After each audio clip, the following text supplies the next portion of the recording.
हमारे hero Goku ने काफ़ी सारे दुश्मन बनाए और काफ़ी सारे दोस्त भी बनाए, पर ड्रैगन बॉल सुपर के एंड के बाद उनके सामने एक ऐसा दुश्मन आया जिसे गोकू और वेजिटा मिलकर भी नहीं हरा पाए और इसके बाद उन दोनों को अपनी ताकत मिलानी पड़ी और ये दुश्मन था ब्रोली, यानी कि लेजेंडरी सुपर सैयन।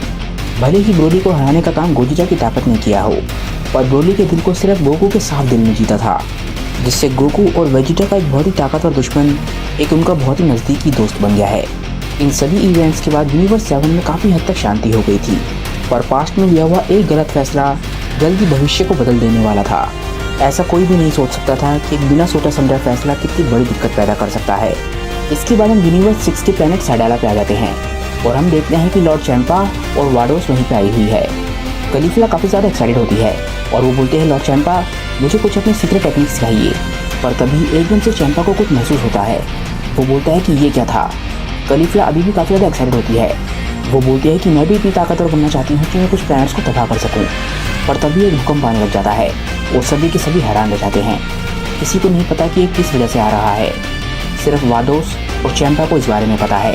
कलीफला बोलती है कि मैं समझ गई, ये उन टेक्निक्स में से एक है जो आप मुझे सिखाने वाले हैं।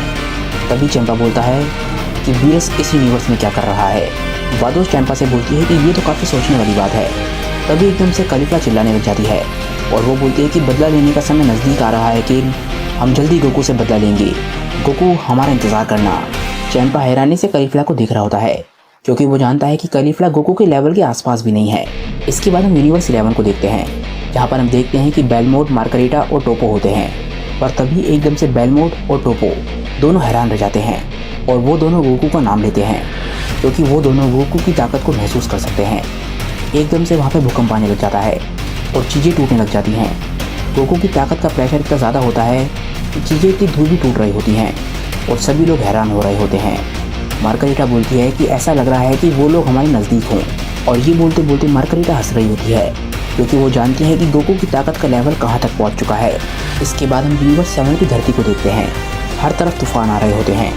क्रिलिन अब एक पुलिसमैन है और वो लोगों को इस तूफान से बचाने की कोशिश कर रहा होता है, पर वो जानता है कि ये कोई साधारण तूफान नहीं है। ये तूफान गोकू की वजह से आया हुआ है। एक उड़ती हुई बस क्रिलिन की तरफ आ रही होती है और वो उस बस को पकड़ लेता है और ध्यान से उसे ज़मीन पर रख देता है। क्रिलिन सभी लोगों से बोलता है कि आप सभी लोग डरो मत और एक एक करके बस से बाहर आ जाओ। सभी लोग धीरे धीरे करके बस से बाहर आ जाते हैं। इसके बाद क्रिलिन काफ़ी ज़्यादा सीरियस लगने लग जाता है। वो बोलता है, गोकू क्या तुम्हें नहीं लगता कि तुम्हारी ताकत की खोज ने तुम्हें काफ़ी दूर पहुँचा दिया है। इसके बाद हम गोकू को देखते हैं जो कि अपनी अल्टीमेट ताकत का इस्तेमाल कर रहा होता है, यानी कि अल्ट्रा इंस्टिंक्ट। और इसके बाद हम वीरस को देखते हैं जो कि काफ़ी ज़्यादा खुश होता है। उसे आखिरकार एक ऐसी फाइट मिल रही है जो वो काफ़ी लंबे समय से चाहता था। वीरस की अपनी ताकत का एक बहुत ही बड़ा पोर्शन इस्तेमाल कर रहा है, पर वो अपनी पूरी ताकत के आसपास भी नहीं है। और इसके बाद हम वीरस के प्लैनेट पर आ जाते हैं। हम देखते हैं कि वहाँ पर वीस काफ़ी सीरियसली इस फाइट को देख रहा होता है और ओरेकल फिश भी उसके साथ होती है। पर तभी उसे कॉल आता है और ये कॉल होता है सुप्रीम काय से।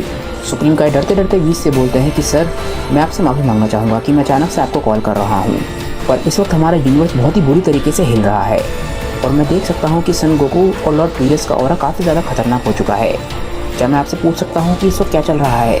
वीस इस बात पर स्माइल करता है और बोलता है कि इस वक्त जो हो रहा है मेरे प्यारे शिन, वो हो रहा है कि गोकू की ताकत का नमूना हमें देखने को मिल रहा है। उसने जो ट्रेनिंग करी है उसका फल हम देख रहे हैं। और इसके बाद हम गोकू को देखते हैं जो अपनी ताकत से खुद बहुत ज़्यादा हैरान होता है। और तभी एकदम से हम वीरस के हाथ को देखते हैं जो कि एक एनर्जी के बॉल को बना रहा होता है। ये बॉल वो एकदम से गोकू पे शूट करता है। गोकू इस अटैक से अपने आप को बड़ी मुश्किल से बचा पाता है और इसके बाद वो वीरस पर अटैक करता है, पर वीरस इस अटैक से अपने आप को बड़े आराम से बचाने में कामयाब हो जाता है। इस बीच में दो मून्स जो कि गोकू और वीरस की फाइट के बीच में आ गई, वो दोनों तबाह हो गई। गोकू और वीरस की फाइट जारी रहती है और वो दोनों लगातार एक दूसरे पर हमला कर रहे होते हैं।